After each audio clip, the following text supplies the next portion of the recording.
Assalamualaikum warahmatullahi wabarakatuh. Selamat pagi, siang, malam bagi Pak Rizal selaku dosen pengampu di mata kuliah keempat. Perkenalkan, nama saya Kevin Razan Hidayat dengan NPM 23062177790. Di sini, saya sendiri akan mempresentasikan hasil tugas keempat saya mengenai salah satu bahan kimia yang biasa dipakai di rumah, yakni sodium hipoklorit atau sering biasa disebut sebagai pemutih. Saya mengambil materi sodium hipoklorit. Di sini saya menggunakan safety datasheet dari CMOS. Sodium hipoklorit ini komponennya sendiri mengandung klorin aktif sekitar 12% dengan 86% itu air dan sisanya itu sodium hidroksid sekitar 1-2%. Biasanya digunakan untuk menstabilkan pH-nya. Jadi, apa sih fungsi utama dari sodium hipoklorit ini? Biasanya sodium hipoklorit ini bisa digunakan di industri tekstil atau enggak di kehidupan sehari-hari, kayak di rumah gitu.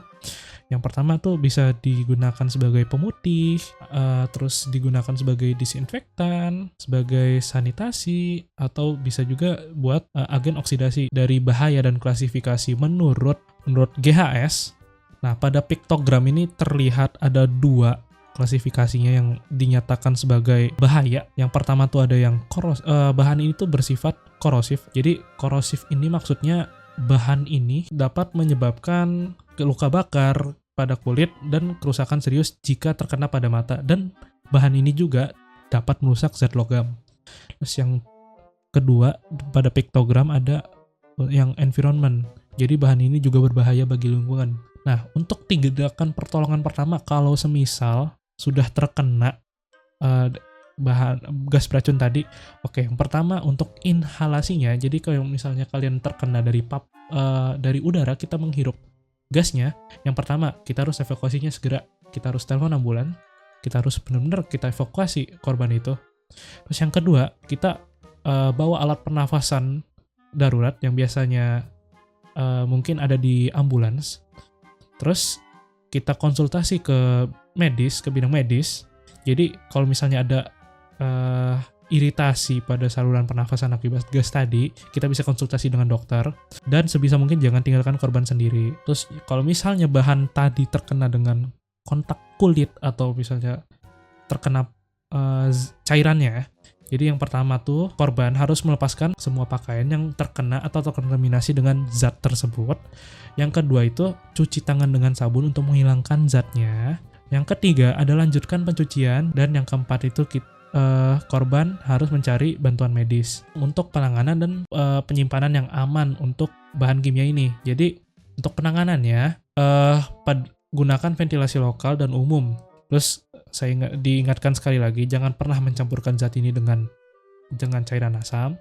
Terus jaga kebersihan seperti cuci tangan setelah menggunakan bahan tersebut. Jangan makan, minum, atau merokok di area kerja atau laboratorium atau tempat industri. Terus ketika pakaian ini terkontaminasi, lepaskan pakaian sebelum memasuki area lainnya. Terus untuk tempat penyimpanan yang aman bagi bahan kimia ini itu ada di wadah yang tahan korosi, biasanya ada di laboratorium. Terus jangan tutup rapat. Jadi sebisa mungkin kita mencegah adanya akumulasi tekanan. Terus harus menggunakan kemasan yang telah disetujui oleh standar. Yang keempat ada kita harus menjaga kondisi suhu dari bahan kimia ini, dan jauhkan dari zat asam, zat logam, dan bahan-bahan reduksi lainnya. Nah, untuk yang penyimpanannya sendiri harus ada kemasan ADR dan tempatnya yang sejuk. Jadi untuk pembuangan limbah sendiri, jangan pernah membuang zat ini atau bahan kimia ini ke alam bebas, karena ini sangat beracun bagi ekosistem di sekitar. Daur ulanglah atau reklamasi bahan kimia ini, atau kalau misalnya kita tidak mau daur ulang atau reklamasi, kita bisa menyimpannya ke fasilitas pengolahan atau buang ke fasilitas pengolahan. Nah, untuk langkah penanganan kalau misalnya bahan kimia ini tertumpah, yang pertama itu evakuasi personel. Kita harus mengevakuasi seluruh personel non-darurat dari area yang terkontaminasi tumpahan tersebut.